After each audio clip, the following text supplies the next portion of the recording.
मेरी उम्र उन दिनों कुछ खास ज़्यादा नहीं थी। मैं यही कोई 13-14 साल की थी जब मैं लोगों के घरों में काम करने लगी। पापा की मौत के बाद मेरी माँ ही घर का सारा खर्च चलाती थी। माँ के पास इतना पैसा तो नहीं था। पहले तो वह अपने जेवर बेच बेच कर गुजारा करती रही। उन्हें विधवा हुए 15 साल हो चुके थे। माँ मुझसे कहती कि बेटी अब तो भी लोगों के घरों में काम करना शुरू कर दे, लेकिन अपना दामन बचा कर रखना, क्योंकि ये दुनिया वाले काम वालियों को अपनी जागीर समझते।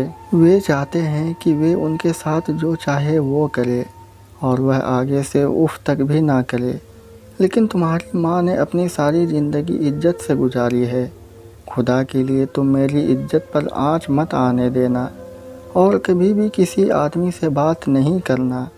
अगर कोई तुम्हें गलत तरीके से हाथ लगाने या छूने की कोशिश करे तो फ़ौरन आकर मुझे बताना और उस घर में काम नहीं करना। वैसे तो मेरे सभी जानते हैं, लोग बहुत अच्छे लोग हैं, लेकिन फिर भी बुरे वक्त का पता नहीं होता। मैं अपनी माँ की बातें सुनती तो मेरा दिल कहता कि ज़रूर मेरे साथ कुछ न कुछ होने वाला है। ना जाने क्यों मैं बिना वजह की बहुत ज़्यादा परेशान रहती थी। लाख कोशिश करती कि मैं मुस्कुराऊं, खुश रहूं, लेकिन ऐसा नहीं होता था। एक दिन मेरी माँ की सहेली का बेटा आया जो म्यांमार में नौकरी करता था। उसका नाम रमन था। मेरी माँ की सहेली हमारे पड़ोस में ही ब्याही गई थी, इसीलिए हमारे घर उनका आना जाना एक फैमिली की तरह था। रमन के गांव आते ही उसकी फैमिली के सब लोग उसके पास टूट पड़े थे, क्योंकि वह बहुत सारा पैसा कमाकर जो लाता था। इसलिए सब लोग उसके आगे पीछे घूमते। किसी को अपने बच्चे का काम करवाना होता तो हर कोई रमन से मदद लेना चाहता था। वैसे तो रमन मुझे भी बहुत पसंद करता था, लेकिन मैं फिर भी अभी तक उससे मिलने नहीं गई थी, क्योंकि पापा की मृत्यु के बाद मैं लोगों के घरों में काम करने लग गई थी। इसलिए मुझे अपने जानने वालों से बहुत शर्म आती थी। एक दिन हमारे घर के दरवाजे की कुंडी बजी। रमन खुद ही हमारे घर आ गया था। आते ही उसने मुझे देखा तो उसकी आंखें फटी की फटी रह गई। वो बोला, तुम तो बड़ी हो गई हो, जब मैं गया था तब तुम छोटी सी थी। मैंने कहा, हाँ भाई, बस वक्त गुजर गया और मैं बड़ी हो गई। वह बोला कि भाई मत कहो मुझे, मैं तुम्हारा भाई नहीं लगता। मुझे उसकी यह बात कुछ अजीब सी लगी। मैं चुप रही। मुझे ऐसी बातों के जवाब देने नहीं आते थे। यह तो खैर बहुत ही मुश्किल बात थी। रमन के हालात काफ़ी बदल चुके थे। वे अब अपने जैसा नहीं रहा था। उसने दाढ़ी बिल्कुल साफ करवा दी थी। सिर पर भी थोड़े से बाल थे और वो बहुत अजीब से चरित्र का मालिक हो गया था। मैं चौथी क्लास में थी जब रमन यहाँ से म्यांमार गया था और अब जब वह आया तो बिल्कुल बदल चुका था। मैं रमन के सामने नहीं जाती थी, लेकिन ऐसा हुआ कि उस रात रमन माँ से कहने लगा कि आज रात मैं तुम्हारे घर पर ही रुकना चाहता हूँ। मैं हैरान थी कि रमन को हमारे गरीब घर में ऐसा क्या नज़र आता है कि वह हमारे घर में रुकना चाहता है। इसकी वजह तो बाद में समझ आई। रात हुई तो मैं अपने कमरे में चली गई, लेकिन रमन बाहर आंगन में चक्कर काट रहा था। माँ अपने काम से बाहर गई हुई थी। घर में मैं और रमन अकेले ही थे। माँ को रमन पर अंधा भरोसा था, इसलिए वह मुझे उसके साथ अकेले छोड़कर चली गई। वैसे भी रमन मुझसे उम्र में 15 साल बड़ा था, लेकिन रमन ने तो अपनी औकात ही दिखा दी। माँ के जाने के बाद रमन मेरे दरवाजे पर आया और बोला कि मैं तुमसे एक बात करना चाहता हूँ। मैंने पूछा कि क्या बात है। कहने लगा, देखो बहन, भाई का रिश्ता सिर्फ सगे बहन भाइयों में होता है। मेरा तुमसे निकाह जायज़ है।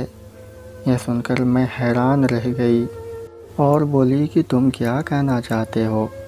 वो बोला, देखो तुम भी इतनी ज़्यादा छोटी बच्ची तो नहीं तुम जवान हो, इन बातों को समझती हो। मैं तुमसे मोहब्बत करता हूँ, तुमसे शादी करना चाहता हूँ। यह बात सुनकर दिल ही दिल में मुझे खुशी भी हुई थी, क्योंकि रमन का व्यक्तित्व हजारों लाखों में एक था। कौन लड़की नहीं चाहेगी कि रमन जैसे लड़के की वह दुल्हन बने। लेकिन रमन की कुछ शर्तें थी। कहने लगा कि मैं तुमसे शादी तो कर लूँगा, लेकिन तुम यह तो जानती हो ना कि मैं किस तरह का लड़का हूँ। मैंने सारी ज़िंदगी मेहनत करके गुजारी है। मुझे मेहनती लड़कियाँ पसंद है, लेकिन घर बैठकर बर्तन धोने वाली और रोटियां पकाने वाली लड़की से मेरी दाल नहीं गल सकती। तो मैं चाहता हूँ कि तुम थोड़ा खुद को बदलो, और अगर तुम चाहती हो तो मैं तुमको भी म्यांमार नौकरी के लिए ले जाऊँगा। फिर जब तुम सेटल हो जाओगी तो हम दोनों शादी कर लेंगे, और शादी भी खूब धूमधाम से करेंगे, और फिर तुम भी अपनी शादी बहुत अच्छे ढंग से कर सकोगी। अभी अगर हमने शादी कर ली तो तुम्हारे सारे सपने अधूरे रह जाएंगे। ना ही तुम नौकरी कर सकोगी और ना ही कुछ और। तो अच्छा है कि पहले खुद को मेरे काबिल बनाओ। रमन की बात सुनकर मैं चुप रह गई। जाहिर है कि बाहर से काम करके पढ़कर आने वाला लड़का अब एक काम वाली बाई लड़की से क्यों शादी करेगा। सिर्फ खूबसूरती ही सब कुछ नहीं होती। रमन चाहता था कि मैं पढ़ लिख कर एक अच्छी लड़की बनूं, और फिर उसके बाद वह मुझसे शादी करे। मैंने कहा कि बिल्कुल रमन, यह तो तुम्हारी मेहरबानी है जो तुमने मुझ जैसी आम लड़की को पसंद किया। तुम भी जानते हो कि मेरे बाबा की मृत्यु के बाद हमें किसी रिश्तेदार ने भी नहीं पूछा। बस तब से ही मैं लोगों के घरों में काम कर रही हूँ। मेरे लिए ज़िंदगी बहुत मुश्किल हो गई थी, लेकिन अब तुमने मोहब्बत ही दे दी तो मैं इस मोहब्बत का भरम रखूँगी। सारी ज़िंदगी तुम्हारी गुलाम बनकर रहूँगी। तुम जो कहोगे मैं वही करूँगी। तुम्हारा बहुत बहुत शुक्रिया रमन। मैं रमन की बातों से बहुत खुश हो गई थी, और आने वाली ज़िंदगी के बारे में फ़िक्रमंद भी हो गई थी, क्योंकि मुझे ये नहीं पता था कि मुझे कैसे खुद को रमन के काबिल बनना है। रमन कहने लगा कि कल तुम अपने घर से ज़रा दूर आना, मैं तुम्हें एक जगह खाना खिलाने लेकर जाऊंगा, और वहां जाकर मैं तुम्हें सारी बात समझाऊंगा। अगर तुम्हारी माँ के सामने बात करूंगा तो वह गलत महसूस करेगी और कहेगी कि मेरी बच्ची को पट्टियाँ पढ़ा रहा है, इसे म्यांमार ले जाना चाहता है। मैंने कहा कि नहीं, तुम जैसा कहोगे मैं वही करूँगी। अगले दिन घर का सारा काम खत्म करके मैंने रमन को फ़ोन कर दिया और उससे कहा कि तुम आ जाओ, मैं तुम्हारा ही इंतज़ार कर रही हूँ। रमन तो जैसे पहले से ही मेरे लिए तैयार बैठा था। उसने फ़ौरन एक गाड़ी भिजवाई। मैं उसमें बैठी और वह मुझे एक होटल में लेकर चला गया। उसने मेरी साथ ढेरों बातें की। मेरे सामने उसने अपने दिल की बात कह दी और फिर कहने लगा कि मैं तुम्हें अपने साथ म्यांमार ले जाना चाहता हूँ। तुम वहाँ नौकरी करोगी तो तुम वहाँ खुद ब खुद बदल जाओगी। मेरी म्यांमार में अच्छी खासी साठगांठ है, और रही बात तुम्हारे सभी डॉक्यूमेंट की तो वह मैं चुटकियों में तैयार करवा दूँगा। बिना किसी झंझट के बॉर्डर भी पार करवा दूँगा। और ऐसा भी नहीं है कि वहाँ जाकर तुम कभी खुश नहीं रह पाओगी या वहाँ पर तरक्की नहीं कर पाओगी। म्यांमार के जो बड़े बड़े शहर हैं वहाँ पर लड़कियाँ बहुत अच्छा खाती पीती हैं और अच्छी नौकरी करती हैं। मैं उस वक्त उसकी बात नहीं समझी थी। मैंने कहा ठीक है, तुम मुझे ले चलो, मैं तुम्हारा हर हालात में साथ दूंगी और मेहनत भी करूंगी। वह कहने लगा लेकिन मेरी एक शर्त है, तुम अपनी माँ को मत बताना, वरना तुम्हारी माँ कहेगी कि मेरा एक ही सहारा है, वह भी मुझसे छीन कर ले जा रहा है। जब तुम म्यांमार पहुँच जाओगी तो तब अपनी माँ को खबर करना ताकि वह कुछ ना कर सके, वरना अगर अभी तुमने उन्हें बता दिया तो सबसे दबाव डालवा कर वो तुम्हें रोक देगी। और वैसे भी तुम्हारे किसी रिश्तेदार नहीं चाहते कि तुम बाहर काम करने के लिए या पढ़ने के लिए जाओ। लेकिन उन्हें यह नहीं पता कि तुम मुझसे और मैं तुमसे कितनी मोहब्बत करता हूँ। मैं उसकी बातें सुनकर शर्मा गई थी। मेरे तो आने वाले दिनों के बारे में सपने ख़त्म ही नहीं हो रहे थे। अगले दिन मैं अंधेरे में रमन के साथ निकल गई थी। मैंने यह भी नहीं सोचा कि मेरी माँ पर क्या बीतेगी। नादान थी, नासमझ थी। मैं बस रमन की बातों पर भरोसा करके घर से निकल आई। रमन मुझे बहुत दूर ले आया। यहाँ लाकर उसने मुझे गाड़ी में बैठाया और कहने लगा कि यहीं पर बैठे रहो, मेरा इंतज़ार करना। अगर यह गाड़ी चली जाए तो आगे से चूँचा मत करना, हम लोग आगे जाकर फिर मिल लेंगे।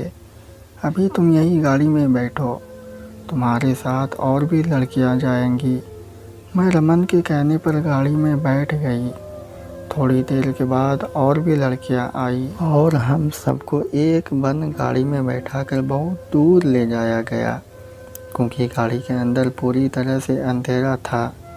पता ही नहीं चल पा रहा था कि गाड़ी किन किन रास्तों से होकर गुजर रही है।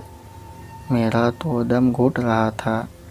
मगर खैर, काफ़ी समय की यात्रा के बाद जब हम लोग रास्ते में एक पेड़ के नीचे रुके तो मुझे लगा कि जैसे कोई नई ज़िंदगी मिली हो। यह बहुत लंबी यात्रा थी, इसने मुझे निढाल कर दिया था। हमें इस बीच खाने को भी कुछ खास नहीं मिला था। मैं इस कदर परेशान और ज़िंदगी से बदहाल हो गई थी कि रो रो कर अपनी माँ को याद करने लगी। लेकिन मेरे पास अपनी माँ का कोई पता नहीं था, ना ही हमारे घर में फ़ोन था जिससे मुझे पता चल जाता कि मेरी माँ इस वक्त कैसी है। यह तो रमन का दिया हुआ मोबाइल था जो मैंने एक दिन पहले ही यूज़ करना सीखा था। खैर, अब सिवाय रोने के मेरे पास और कुछ नहीं था। वहाँ पर मौजूद लड़कियों को भी इसी तरह से लाया गया था। कोई नौकरी की उम्मीद में आई थी तो कोई पढ़ाई के लिए। मैं इस कदर परेशान थी कि बता नहीं सकती। खैर, मैंने उन लड़कियों को अपनी कहानी सुनाई। उनके साथ भी यही हुआ था। मुझे लगा कि जैसे रमन मुझे यहीं छोड़ कर चला गया है, पर मैं क्या जानती थी कि ज़िंदगी में और क्या क्या होने वाला है। एक आदमी आया और उसने छोटे कद की लड़कियों को एक तरफ और लंबी काली लड़कियों को एक तरफ कर दिया। मतलब ये कि अलग अलग ग्रुप बन गए थे। लड़कियों के मुझे भी खूबसूरत लड़कियों के ग्रुप में रखा गया था। फिर उन सब ने हमें अलग अलग गाड़ियों में बैठाया। एक गाड़ी एक शहर तो दूसरी गाड़ी दूसरे शहर में चल पड़ी। गाड़ी का ड्राइवर हम सबको बहुत ही भद्दी भद्दी गाली भी दे रहा था, लेकिन हम लोग चुपचाप बैठे थे। हम और कर भी क्या सकती। हम अब उस आदमी के रहमो करम पर थे। वह आदमी गाड़ी चलाता हुआ एक बड़ी सी जगह पर आ गया। वहाँ पास में ही एक खुला ग्राउंड था जहाँ पर गाड़ी को रोका गया था। गाड़ी का दरवाज़ा खुला था। उस आदमी ने हम सबको बाहर निकलने को कहा। मैं डरी सहमी हुई थी, क्योंकि हमें इस शहर के बारे में और ना ही उस माहौल के बारे में कुछ पता था। मैं चुपचाप उस आदमी को देख रही थी, जबकि वह गुस्से से बोलता हुआ हम सबसे कह रहा था कि अब से तुम सबको हमारी बात माननी है। अगर किसी लड़की ने कोई भी चालाकी दिखाने की ज़रा भी कोशिश की तो उसके साथ इतना बुरा होगा कि वह सोच भी नहीं सकती। यह बात सुनकर मैं बहुत परेशान हो गई थी। मेरी समझ में नहीं आ रहा था कि आखिर हमें यहाँ क्यों लाया गया है। अब मैं रोने लगी तो मुझे रोता हुआ देखकर एक आदमी की नज़र मुझ पर पड़ गई। अंदर से जाकर वह एक औरत को ले आया। उस औरत ने मुझे ऊपर से नीचे तक गौर से देखा और फिर बहुत प्यारे भरे अंदाज में बोली, इसको तो मैं अपने पास रखूँगी। वह अजीब सी भाषा में बातें कर रहे थे। उनकी हिंदी टूटी फूटी थी, लेकिन बातें मुझे सारी समझ में आ रही थी। वह मुझे अंदर कमरे में ले गई। उसने मुझे नहलाकर साफ कपड़े पहनाए और बोली कि तुम तो एक खूबसूरत सोने की चिड़िया हो, तुम्हारी जगह यहाँ नहीं बल्कि कहीं और है। उसकी बात सुनकर मैं खामोश हो गई। फिर कहने लगी कि आज रात तुम्हें दुल्हन बनाया जाएगा, तुम्हारी शादी है, समझ गई तुम? मैं हैरान होकर उसे देखने लगी। कहीं मेरी शादी रमन से तो नहीं हो रही है? मेरे दिल में एक उम्मीद सी जाग उठी। मैंने उससे पूछ ही लिया कि क्या रमन मेरा दूल्हा बनेगा। मेरी बात सुनकर वह जोर जोर से हंसने लगी और बोली, हाँ हाँ, रमन ही तुम्हारा दूल्हा बनेगा, फिक्र क्यों करती हो? तुम्हारी शादी होगी, फिर बच्चे होंगे, फिर तुम्हारे बच्चे इस जगह की रौनक बनेंगे। यह कहकर वह हंसती हुई वहाँ से चली गई। मेरा दिल तो बस रमन के नाम पर ही खुश हो गया था। मैंने अच्छी तरह दुल्हन बनने में उन लड़कियों की मदद की थी जो मुझे तैयार कर रही थी, पर वह मुझे हैरान होकर देख रही थी कि मैं इस कदर कैसे खुश हूँ। मैंने कहा कि तुम जैसे मुझे ऐसे क्यों देख रही हो? मेरी बचपन की मोहब्बत रमन से मेरी आज शादी हो रही है, मैं इसलिए खुश हूँ। वह लड़कियाँ मुझे देखकर अफसोस करने लगी। शायद कि उन्हें मेरे अंजाम के बारे में पता था। उनकी खामोशी ने मुझे बहुत कुछ समझा दिया था। मेरा दिल हौले हौले काँप रहा था। खैर, फिर मुझे दुल्हन बनाकर एक बड़े से कमरे में बैठा दिया गया। मगर वह रात मेरी बर्बादी की रात थी, क्योंकि थोड़ी देर बाद जो आदमी उस कमरे में दाखिल हुआ वह रमन नहीं था, बल्कि वह तो एक बूढ़ा सेठ था जिसके सामने मुझे पेश किया गया था। सेठ ने खुश होकर पैसों की बरसात कर दी थी और अब मैं एक वेश्या बन चुकी थी। एक रात में ही मेरे सामने बहुत से राज खुल चुके थे कि हम जैसी लड़कियों की क्या इज्जत होती है, जो अपने घरों को छोड़कर ऐसे धोखेबाज इंसानों के कहने पर अपने घर से दूर आ जाती है।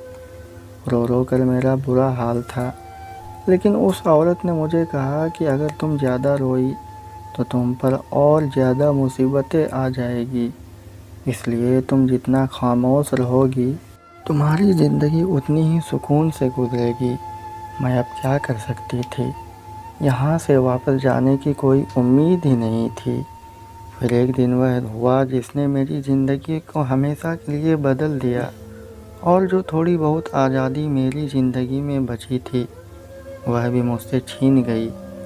एक औरत आई, कहने लगी कि तुम्हारी कीमत अब यहाँ पर कम मिल रही है, हम तुम्हें दुबई लेकर जाना चाहते हैं।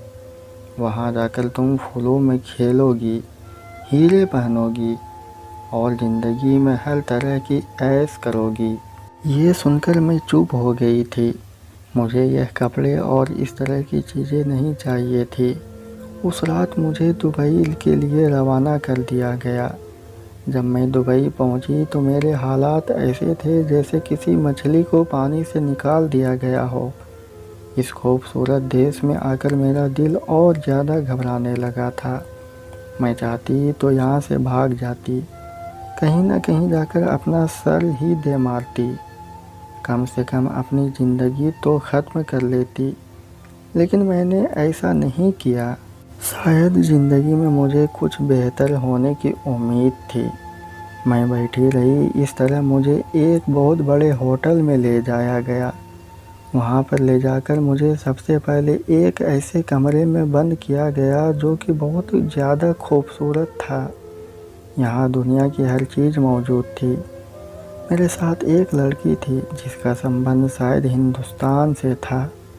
वह मुझसे कहने लगी, अब से जो हम कहेंगे तुम वही खाओगी, जो हम कहेंगे वही पहनोगी, और हाँ, अब से तुम्हारी रोटी और सब्ज़ी तो बिल्कुल ही बंद है, तुमको यह चीज़ें नहीं खानी। मैं हैरान होकर उसे देखने लगी। खैर, उस दिन से मुझ पर रोटी और बाकी सब्ज़ी वगैरह खाने पर पाबंदी लग गई थी। अब मैं एक ही कमरे में रहती उन लोगों का काम मेरे जिस्म की नुमाइश को बढ़ाना था, तो मुझ पर तरह तरह के तजुर्बे किए जाते। अब मैं काफ़ी हद तक और भी खूबसूरत हो गई थी। यहाँ आने के बाद से मेरी ज़िंदगी बिल्कुल बदल चुकी थी। कम से कम मुझ पर शारीरिक शोषण तो नहीं किया जाता था। एक दिन एक अजीब किस्सा हुआ जिसने मुझे मेरी औकात याद दिला दी। वरना तो मैं खुद को बहुत हसीन समझने लगी थी। हमारे होटल में ही सब्जियों का एक स्टॉल लगा हुआ था। उसमें सब्जियां भी थी और बहुत सी खाने की चीज़ें भी थी। मुझे तो अपना मोहल्ला याद आ रहा था जब मैंने एक स्टॉल पर एक कटी हुई मूली देखी, जिसको हम लोग भी इसी तरह काट कर खाया करते थे।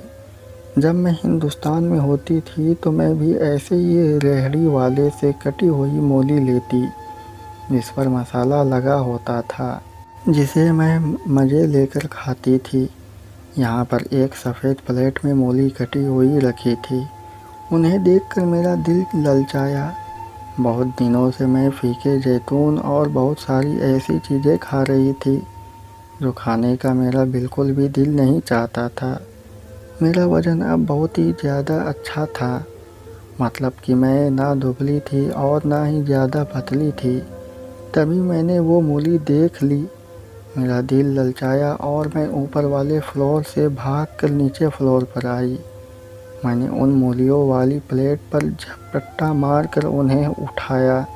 आसपास मौजूद सभी लोग मुझे देखने लगे। मैं वह मूली खाने लगी। उस स्टॉल पर खड़ा वह व्यक्ति इंडियन था, इसलिए वह व्यक्ति भी अपने वतन की लड़की की ऐसी चंचल हरकतें देखकर मुस्कुराने लगा।